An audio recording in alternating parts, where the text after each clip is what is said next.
പക്ഷേ എനിക്ക് തന്നെ സ്വന്തം തലയ്ക്ക് കിഴുക്ക് കൊടുക്കേണ്ട മാതിരി എനിക്ക് വെളിപാട് കിട്ടിയത് ആശാൻ കവിതയുമായിട്ട് വളരെയധികം ആശാൻ പ്രസവിച്ചതുപോലെയുള്ള ഒരാളാണ് വാസ്തവത്തിൽ മുതുകുളം പാർവതിയമ്മ എന്ന് നമുക്ക് മനസ്സിലാവും. അത് നമുക്ക് ഏതെങ്കിലും ഒരു പ്രസാധനത്തിൻ്റെ ഇദ്ദേഹത്തിൻ്റെ കവിതയും ഇവർ തമ്മിലുള്ള സംഭാഷണത്തിൻ്റെയോ അല്ലെങ്കിൽ മറുപടികളുടെയോ കത്തെഴുത്തിൻ്റെയോ ഒന്നും ബലത്തിലല്ല പറയുന്നത്. മറിച്ച് ആശാൻ്റെ കവിതയിൽ എങ്ങനെയാണ് ബൗദ്ധ ആത്മീയതയുടെ, അതല്ലെങ്കിൽ ഒന്നും കൂടി തെളിച്ച് പറഞ്ഞാൽ ഒരു കീഴാള ദൈവശാസ്ത്ര ബോധത്തിൽ നിന്ന് വരുന്ന ആത്മീയതയുടെ സ്ഫുരണങ്ങൾ ഉണ്ടായിരുന്നത്, അത് അങ്ങനെ തന്നെ തിരിച്ചറിയാനായിട്ട് മുതുകുളത്തിന് സാധിച്ചു എന്നുള്ളതാണ്.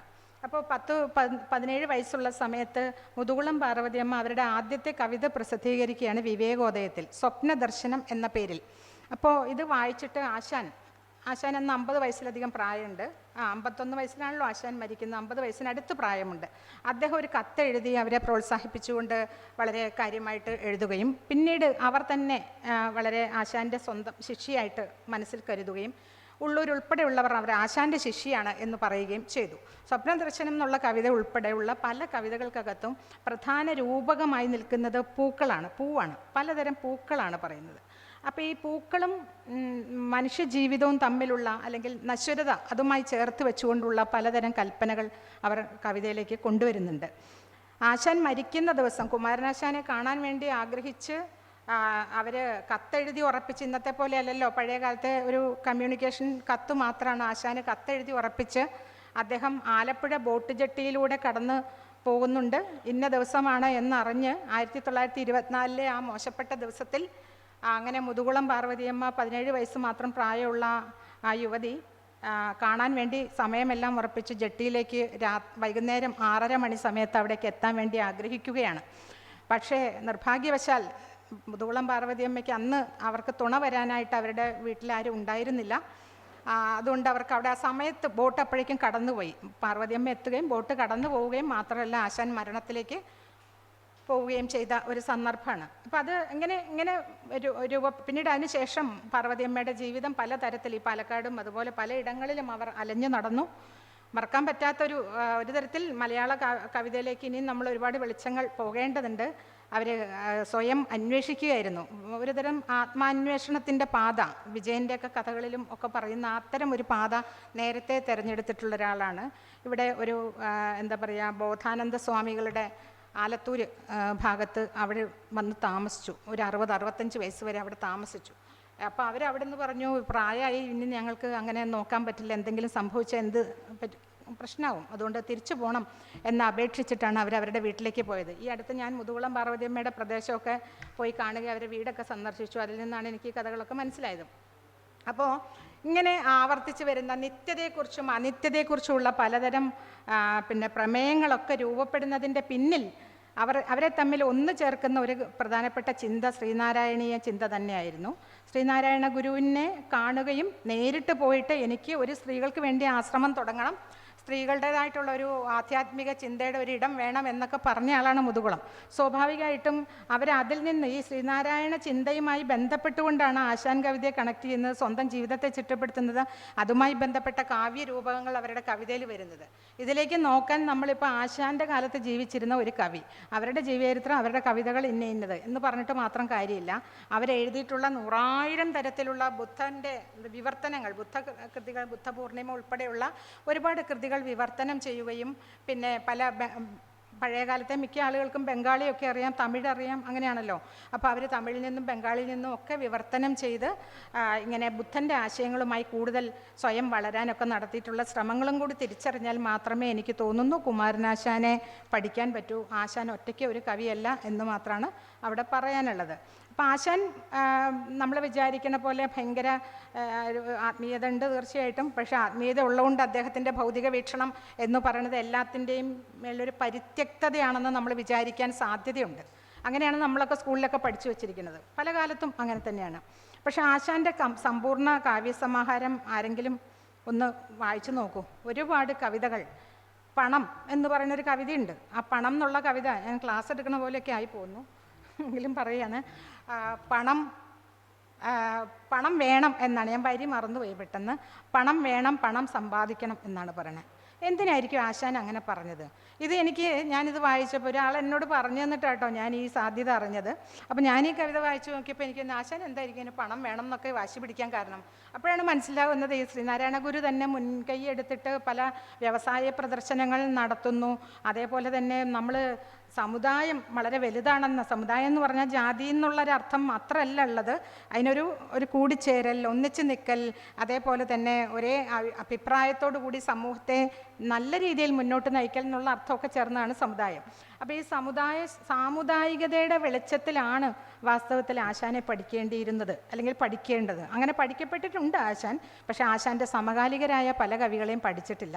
അപ്പോൾ മൂലൂരിലേക്ക് നോക്കുമ്പോൾ മൂലൂർ ഇദ്ദേഹത്തിൻ്റെ പിന്നാലെ ഇങ്ങനെ നടന്നു പറഞ്ഞു എന്നുള്ള കാര്യങ്ങളൊക്കെ ഇങ്ങനെ പലയിടത്തുനിന്ന് വായിച്ചപ്പോൾ എനിക്ക് സത്യം പറഞ്ഞാൽ അത്ഭുതം തോന്നി, കഷ്ടം തോന്നി.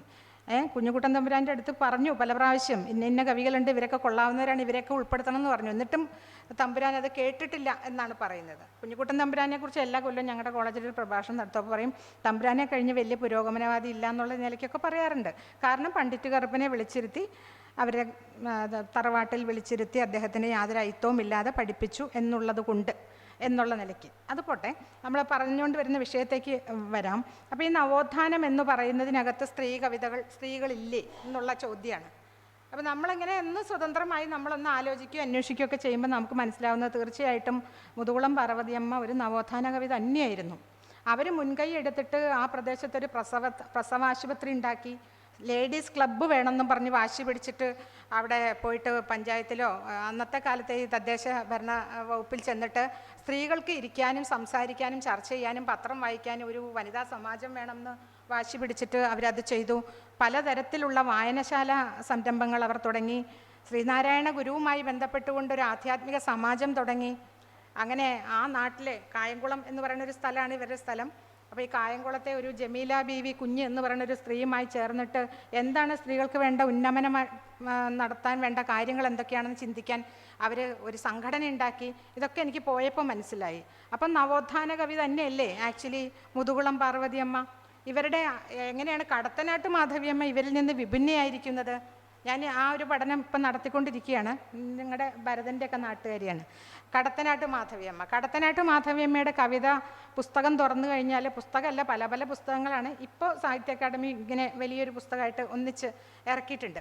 അവർ ഓർമ്മക്കുറിപ്പുകൾ മറ്റു പല സംഗതികളൊക്കെ നോക്കിയാൽ ഭയങ്കര ഗ്ലോറിയസ് ആയിട്ടുള്ള ഗംഭീര ഒരു കാലഘട്ടത്തിൽ അവർ ജീവിച്ചത്. AKGയുടെ പിന്നെ അനിയനോ മറ്റോ ആണ് അവരുടെ ഒരു ബന്ധു ആണ് വിവാഹം കഴിച്ചിട്ടുള്ളത്. രണ്ടാം വിവാഹമാണ് ആയിരുന്നത്. പിന്നെ അന്നൊക്കെ അത് സ്വാഭാവികമാണല്ലോ.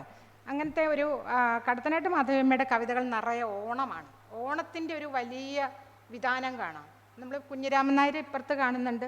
ഭയങ്കരമായ ഈ പ്രകൃതി സൗന്ദര്യത്തിൻ്റെ വർണ്ണനകൾ, അതേപോലെ അവരുടെ കവിത നിറയെ സാധാരണ സ്ത്രീ കവിതയിൽ കാണാത്ത നാട് ഇങ്ങനെ നിൽക്കുകയാണ്. അതായത് ഈ പ്രദേശം, ഈ തച്ചോളി എന്ന് പറയുന്ന തറവാട്, അതുമായി ബന്ധപ്പെട്ട കഥകൾ, ഈ പ്രത്യേക ഒരു പ്രദേശത്തിൻ്റെ കഥകളും വീരഗാഥകളും അതുമായി ബന്ധപ്പെട്ട ദേശീയതയും നിറഞ്ഞു തുളുമ്പി നിൽക്കുന്ന കവിതകളാണ് ഇവരെഴുതിയത്. അപ്പം മൊയ്യാരത്ത് ശങ്കരൻ ഒരു 6-7 വയസ്സ് തൊട്ട് ഈ പറഞ്ഞ കടത്തനാട്ട് മാധവിയമ്മയുടെ വീട്ടിൽ വരികയും, മൊയ്യാരത്ത് ശങ്കരൻ്റെ 6-7 വയസ്സിലല്ല, ഇവരുടെ കുഞ്ഞുനാൾ മുതൽ വരികയും ഇവരോട് ഇതിനെപ്പറ്റി പഠിക്കണം, എഴുതണം, ഇതായിരിക്കണം കവിതയുടെ വിഷയമെന്ന് എപ്പോഴും പറഞ്ഞ് ഇവർക്ക് ഇതൊരു ഭയങ്കര ബാധയായി തീർന്നു.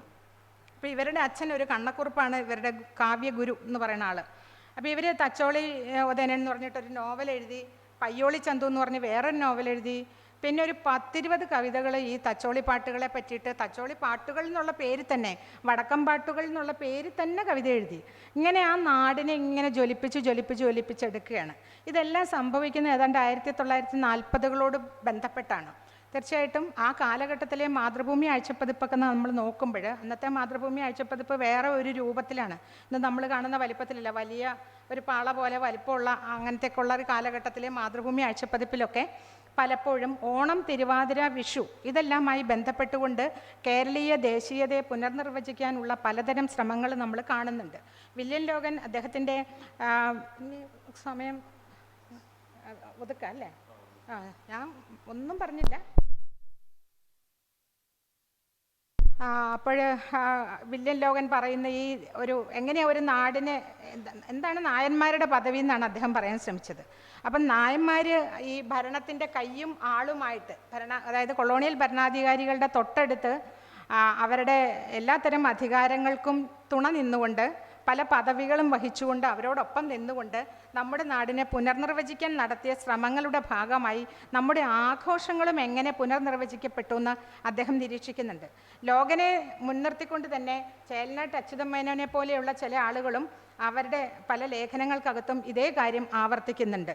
അങ്ങനെ നോക്കിക്കഴിഞ്ഞാൽ കടത്തനാട്ട് മാധവിയമ്മ ഏതോ ഒരു എവിടെ നിൽക്കുന്നു, മുതുകുളം പാർവതിയമ്മ മറ്റൊരു ഭാഗത്ത് നിൽക്കുന്നു. നമ്മളിവരെല്ലാം കടത്തനാട്ട് മാധവിയമ്മ വളരെ കാര്യമായിട്ട് ഒരുപാട് തരം കാര്യങ്ങളിൽ ഇടപെട്ടിട്ടുണ്ട്, പുറമേയുള്ള കാര്യങ്ങളിലൊക്കെ ഇടപെട്ടിട്ടുണ്ട്. ഇവരുടെ സമകാലികയായിരുന്ന TR വിമല എന്ന് പറയുന്ന ഒരു കവി, അതായത് പറവൂര് പ്രദേശത്ത്, അവരെ ആരും തന്നെ പറഞ്ഞു കേട്ടിട്ടില്ല, അവരെ ആരും പറഞ്ഞിട്ടില്ല എന്ന് തന്നെ പറയാം. വളരെ കഷ്ടമാണ്. ചങ്ങമ്പുഴ കൃഷ്ണപിള്ള എന്ന് പറഞ്ഞ ഒരാൾ ഉള്ളത് കൊണ്ട് മാത്രം ജീവിതം നഷ്ടപ്പെട്ട ഒരാളാണ്. അത് ഒരു പ്രണയത്തിനോട് സമാനമായ ആരാധന ചങ്ങമ്പുഴയോട് അവർക്കുണ്ടായിരുന്നു. ചങ്ങമ്പുഴ നിരന്തരം അവരെ നിരസിച്ചുകൊണ്ടേയിരുന്നു. ചങ്ങമ്പുഴ കയറി ഇറങ്ങുന്ന വീട് എന്നുള്ളത് കൊണ്ട് തന്നെ അവരുടെ ജീവിതം അവർക്ക് നഷ്ടമായി. അവർക്ക് വിവാഹാലോചനകൾ മുടങ്ങിക്കൊണ്ടേയിരുന്നു. അവർ കേസരി ബാലകൃഷ്ണപിള്ളയുടെ സഹയാത്രിയായിരുന്നു.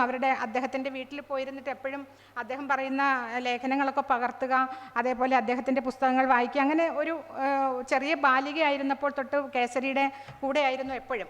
അപ്പോൾ അനിയത്തി തങ്കവുമായി ചേർന്നുകൊണ്ട് പല വീടുകളിലും പോയിട്ട് അക്ഷരാഭ്യാസമില്ലാത്തവരെ അക്ഷരം പഠിപ്പിക്കുക, സാക്ഷരത, അതേപോലെ പുസ്തകങ്ങൾ ഗ്രന്ഥശാല പ്രസ്ഥാനത്തിൽ സഹകരിക്കുക, ഇങ്ങനെയുള്ള നവോത്ഥാന പ്രസ്ഥാനങ്ങളിലൊക്കെ പങ്കെടുത്ത TR വിമല, മുതുകുളം പാർവതിയമ്മ, പേരിനി നീണ്ടുപോകുന്ന ഒരുപാട് കവികൾ, അരുണ, അങ്ങനെ രാധാമണിയൊക്കെ പോലെയുള്ള അല്ലെങ്കിൽ നളിനകുമാരി പോലെയുള്ള ഒരുപാട് കവികൾ ചേർന്നതാണ് ആശാന് ശേഷമുള്ള പീരീഡ്. ഒരു പ്രധാനപ്പെട്ട വ്യക്തിയെക്കുറിച്ചും കൂടി പറഞ്ഞിട്ട് ഞാൻ ഈ സാമുദായികതയുടെ വീക്ഷണം കവിതയിൽ എങ്ങനെ പ്രധാനമാകുന്നു എന്ന് പറഞ്ഞങ്ങ് നിർത്താം, മറ്റുള്ളവരുടെ സമയം പോകണ്ടെന്നുള്ളതുകൊണ്ടാണ്. അപ്പോൾ സ്വന്തം മകൻ മരിച്ചപ്പോൾ അനുജൻ പറഞ്ഞു, ചേട്ടത്തിക്ക് ഞാനുണ്ടല്ലോ മകൻ, ആ മകനാണ് മരിച്ചത്. അതിൽ ദുഃഖിതയായിട്ടാണ് പിന്നീട് അവർ അവസാന കാലം വരെ ജീവിച്ചതും മരിച്ചതും എല്ലാം തന്നെ. അങ്ങനെ പോകുന്നു മലയാളത്തിലെ നവോത്ഥാന കവിതയുടെ നമ്മൾ അറിയപ്പെടാത്ത ഒരു ഏട്. ഇതിനെ മനസ്സിലാക്കാനായിട്ട് തീർച്ചയായിട്ടും ഞാൻ നേരത്തെ പറഞ്ഞ ഈഴവ സാമുദായികതയുടെയും നായർ സാമുദായികതയുടേതുമായിട്ടുള്ള സമൂഹത്തിലെ പലതരം ബലതന്ത്രങ്ങൾ, അത് രൂപപ്പെടുത്തിയ സംസ്കാരത്തെക്കുറിച്ചുള്ള തിരിച്ചറിവ് ആവശ്യമാണ്. അതുകൊണ്ടാണ് പലതരം സത്യങ്ങൾ ആവശ്യമുണ്ടെന്ന് പറഞ്ഞത്. പിന്നെ എന്താ പറയുക, നമ്മൾ ആ ഓരോ പ്രതലങ്ങൾ അറിഞ്ഞുകൊണ്ട് വേണം കവിതയെ വിമർശിക്കാൻ, ഇല്ലെങ്കിൽ നമുക്ക് മനസ്സിലാവില്ല. ഇപ്പം മാരാര് തന്നെ കുഞ്ചൻ നമ്പ്യാരെ എന്തെന്നൊക്കെ പറഞ്ഞ് ചീത്ത വിളിച്ചു അല്ലേ, കവി പരീക്ഷ എന്നൊക്കെ പറഞ്ഞിട്ട് പറഞ്ഞു. അപ്പം ആരാരറിയണം, ഇത് തുള്ളാൻ വേണ്ടി ഉണ്ടാക്കിയൊരു സാധനമാണ്, തുള്ളാൻ വേണ്ടിയിട്ടാണ് അദ്ദേഹം ഈ തുള്ളൽ എഴുതിയത്, അതല്ലാതെ എഴുത്തച്ഛൻ്റെ പിന്നെ കിളിപ്പാട്ട് പോലത്തെ ഒരു രൂപമല്ല. അപ്പം അതുകൊണ്ട് തന്നെ ഇന്നത്തെ കാലത്തെ സൈബർ കവിതകളെ മനസ്സിലാക്കുന്നതിൽ ഇന്നത്തെ ഈ ചൊൽക്കവിത ഒരു പുതിയ രീതിയിൽ പെർഫോമൻസ് പോയട്രി ആയിട്ട് മാറിയിട്ടുണ്ട്. പലതരത്തിലുള്ള കൂട്ടുകവിത പ്രസ്ഥാനം തന്നെ ഇപ്പോൾ മലയാള കവിതയിലും രൂപങ്ങൾ മാറുന്നുണ്ട്. ഈ രൂപവും പ്രതലവും എല്ലാം മാറുന്ന ഒരു അന്തരീക്ഷത്തെ തിരിച്ചറിഞ്ഞുകൊണ്ട് വേണം കാവ്യ വിമർശനത്തിലേക്ക് നമ്മൾ കടക്കാൻ എന്നൊക്കെയാണ് എൻ്റെ ഒരു എളിയ അഭിപ്രായം. ഞാൻ ഒന്നും പറഞ്ഞില്ല എന്ന് എനിക്കറിയാം, സമയത്തിൻ്റെ പ്രശ്നം കൂടി ഉണ്ട്. നന്ദി. ടീച്ചർ എടുത്തിട്ടുള്ള വിഷയം എന്ന് പറഞ്ഞാൽ കുറച്ച് വൈഡായിട്ടുള്ളതാണ്, പക്ഷെ അതിൽ ഈ പറയുന്ന പോലെ ചുരുക്കിയിട്ടാണ് കുറേ കാര്യങ്ങൾ പറഞ്ഞിട്ടുള്ളത്.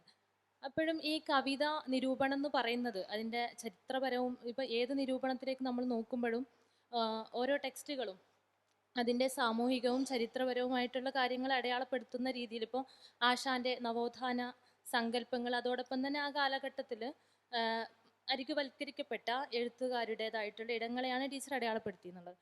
അപ്പോൾ പുതിയ കാലത്തുള്ള കവിതകളെ എങ്ങനെയാണ് നമ്മൾ നിരൂപണത്തിൽ കൈകാര്യം ചെയ്യുന്നതെന്നുള്ളത്, ഇപ്പോഴും അത് അതിൻ്റെ രൂപത്തെയും ഭാവത്തെയും തന്നെയാണോ നോക്കുന്നത്, അതല്ല അതിൻ്റെ സാമൂഹികവും സാംസ്കാരികവുമായിട്ടുള്ള ഇടങ്ങളെ അടയാളപ്പെടുത്തുന്നതിൽ എത്രത്തോളം ശ്രദ്ധ വയ്ക്കുന്നുണ്ട് എന്നുള്ളത്.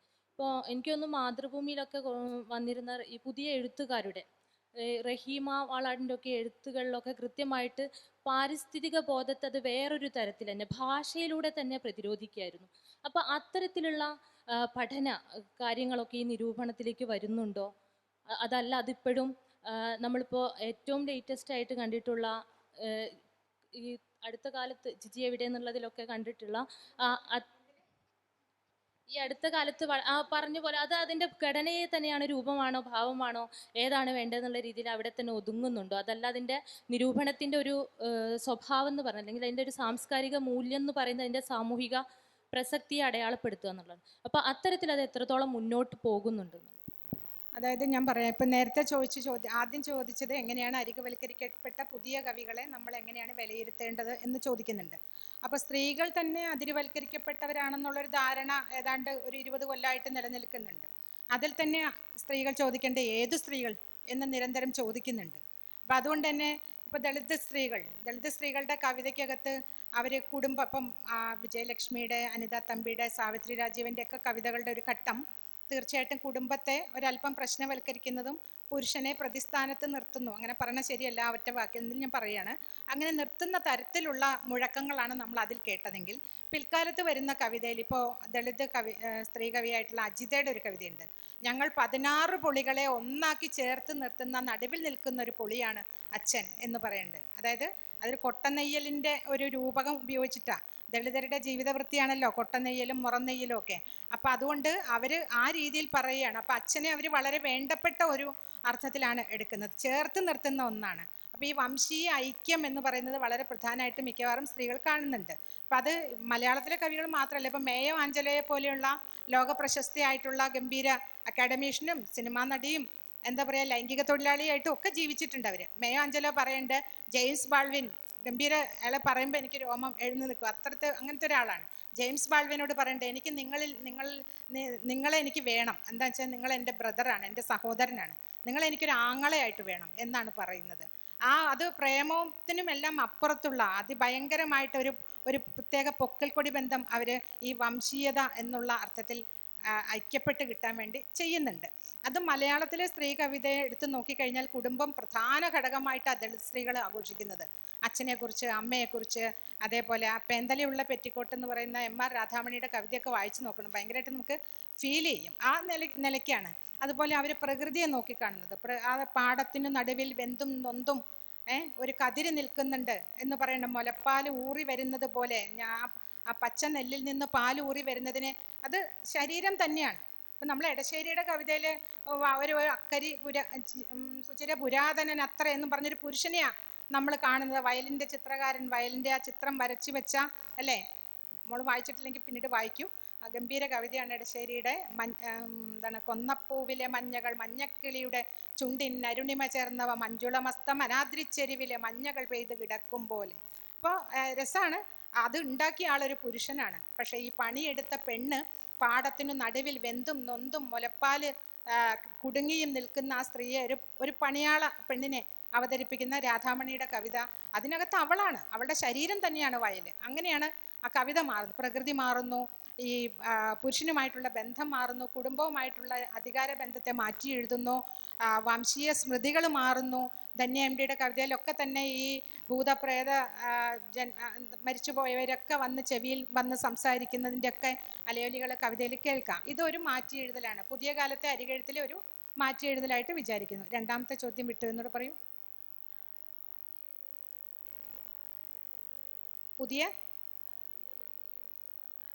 പുതിയ നിരൂപണത്തിൽ ഇതിനെ നമ്മൾ അൺലേൺ ചെയ്യണം. പല സംഗതികളും നമ്മൾ അൺലേൺ എന്ന് പറഞ്ഞാൽ നമ്മളത് അപപാഠം ചെയ്യണം. നമ്മൾ പഠിച്ചു വെച്ചതിനെ എപ്പോഴും പുരുഷൻ എതിരാണെന്ന് പറഞ്ഞ് ഉറപ്പിച്ച് വെച്ചിട്ടുള്ള ഒരു കുടുംബമാണ് ഭയങ്കര പ്രശ്നം, വീട് പ്രശ്നം, അധ്വാനം പ്രശ്നം, ഗാർഹിക അധ്വാനം, ശരീരം പ്രശ്നം, പ്രണയമാണ് സ്ത്രീയുടെ അങ്ങനെയൊക്കെ ഉള്ള രീതിയിലാണല്ലോ മുഖ്യധാര സ്ത്രീ കവിത ഈ സാവിത്രി രാജീവിന് ശേഷം ഏതാണ്ട് വിജയലക്ഷ്മി വരെ സഞ്ചരിച്ചത്. അതിൻ്റെ കുഴപ്പം ആ കവിതകൾക്കകത്തും ഉണ്ട്. ഇപ്പോൾ അച്ഛൻ്റെ മകൾ ഗംഭീര കവിതയായിട്ട് എല്ലാവരും പറയുമ്പോഴും അതിൽ അച്ഛനെ രക്ഷിക്കാനാണ് നോക്കണത്. വീതുളിക്കിരയായിടാ, എൻ്റെ ആങ്ങളെ അച്ഛൻ ശരിയാക്കി, ഇനി ഞാനും ഇവിടെ നിന്ന പ്രശ്നം, അതുകൊണ്ട് ഞാൻ പോണത് എന്തിനാ, എനിക്ക് രക്ഷപ്പെടാനല്ല, അച്ഛൻ ഇനി ഒരു അപകടത്തിൽ പെടരുത്. ഈ പിതൃസ്വരൂപം മലയാള സ്ത്രീ കവിതയിൽ ഭയങ്കരം ആ രീതി പ്രവർത്തിക്കുന്നുണ്ടെന്നുള്ളതിൻ്റെ ഭയങ്കര ഒരു സാക്ഷിയാണ് വിജയലക്ഷ്മി. അതിനു മുൻപേ സുഗതകുമാരി എത്രയോ പ്രാവശ്യം.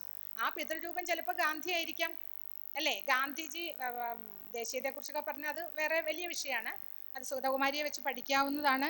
ആ രീതിയിൽ ഞാൻ ഒരു പഠനം നടത്താൻ ശ്രമിച്ചിട്ടുണ്ട്. ഇതാണ് പറയാനുള്ളത്. ടീച്ചറെ, ഇപ്പോൾ കവിതാ നിരൂപണത്തെക്കുറിച്ച് പറഞ്ഞപ്പോൾ ടീച്ചർ ആദ്യം പറഞ്ഞത് ഒരു ടൂൾ എന്ന് പറഞ്ഞിട്ടുണ്ടായിരുന്നു.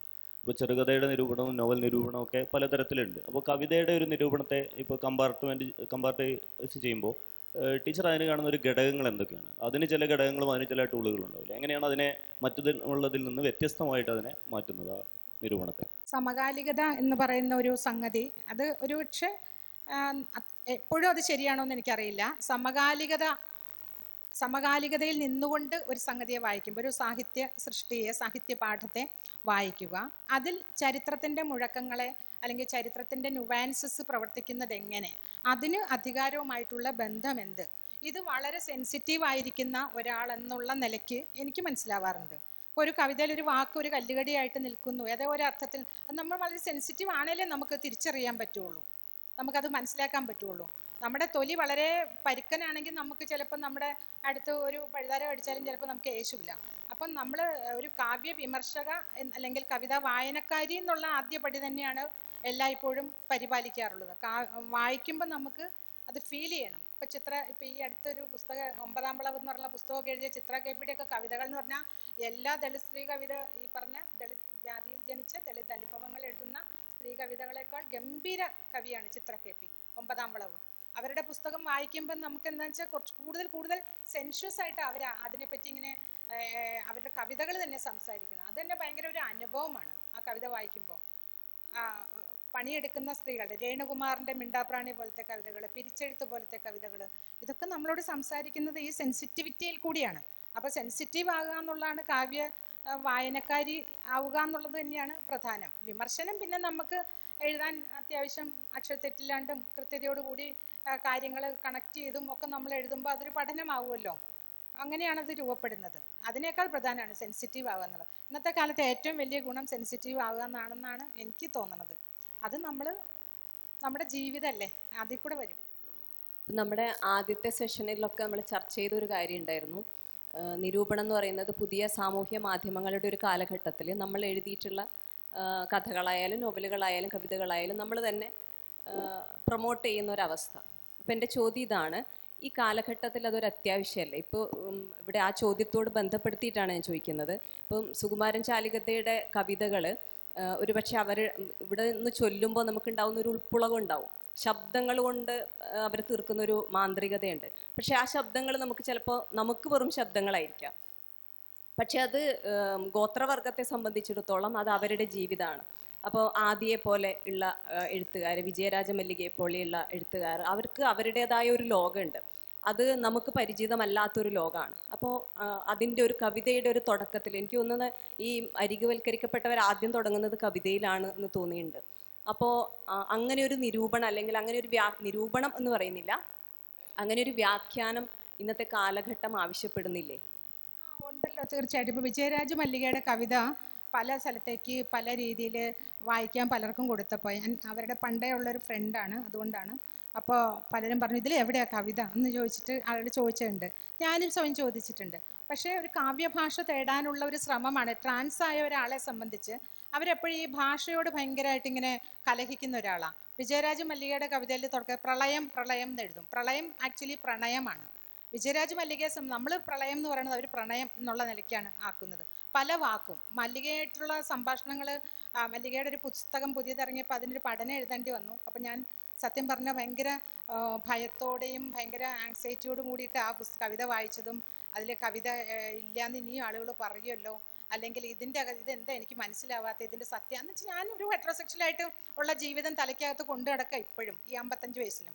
അതുകൊണ്ടാണ് എനിക്കത് കിട്ടാത്തത്. അപ്പോൾ പുതിയൊരു കാവ്യഭാഷയ്ക്ക് വേണ്ടിയിട്ടുള്ളൊരു ശ്രമം, നിലനിൽക്കുന്ന കാവ്യഭാഷയിലേക്ക് മുറിച്ച് കിടക്കാനുള്ള അവരുടെ ശ്രമം ഇടറിയതാണെങ്കിലും ഉള്ള ശ്രമം കവിതയാണെന്ന് പറയാനുള്ള ഒരു ധൈര്യം ഞാൻ കാണിക്കണം, അത്രേ ഉള്ളൂ. അതാണ് അതിൻ്റെ ഒരു പ്രശ്നം. പിന്നെ ഈ കുട്ടി എന്തോ ജിജി എവിടെ എന്ന് പറഞ്ഞിട്ടൊരു സംഭവം ചോദിച്ചിരുന്നു. ആൻറ്റി പോയട്രിയുമായി ബന്ധപ്പെട്ട് പഠിക്കപ്പെടേണ്ട ഒരുപാട്, ഇപ്പോൾ KR ടോണി ഇന്നലെ ഉണ്ടായ ആളൊന്നുമല്ല, 10-35 കൊല്ലമായി കവിത എഴുതുന്ന ഗംഭീര ഒരു കവിയാണ് അയാൾ, സ്കോളറും കൂടിയാണ്. മലയാള ഭാഷയിലെ ഒരു എണ്ണം പറഞ്ഞ സ്കോളറുമാണ്. അസലായിട്ട് കാവ്യ പാരമ്പര്യം അറിയാം. അദ്ദേഹത്തിന് അറിയാത്ത സിദ്ധാന്തങ്ങളൊന്നുമില്ല. ഇംഗ്ലീഷും മലയാളവും ഒക്കെ ആയിട്ട് ഞങ്ങൾ വലിയ ഇതായിട്ട് അടുപ്പത്തിൽ സംസാരിച്ചിട്ടില്ല എന്ന് മാത്രം. പക്ഷേ ഗംഭീര അധ്യാപകനുമാണ്. അദ്ദേഹത്തിൻ്റെ ഈ കവിതകളാവട്ടെ, NG ഉണ്ണികൃഷ്ണൻ്റെ കവിതകളാവട്ടെ, അല്ലെങ്കിൽ അയ്യപ്പ പണിക്കരുടെ കംതകം പോലത്തെ ഒക്കെ ആൻറ്റി പോയട്രിയുടെ സാധ്യതകൾ ഉപയോഗിച്ചുകൊണ്ടാണ് നിൽക്കുന്നതെന്നാണ് എൻ്റെ ഒരു തോന്നൽ.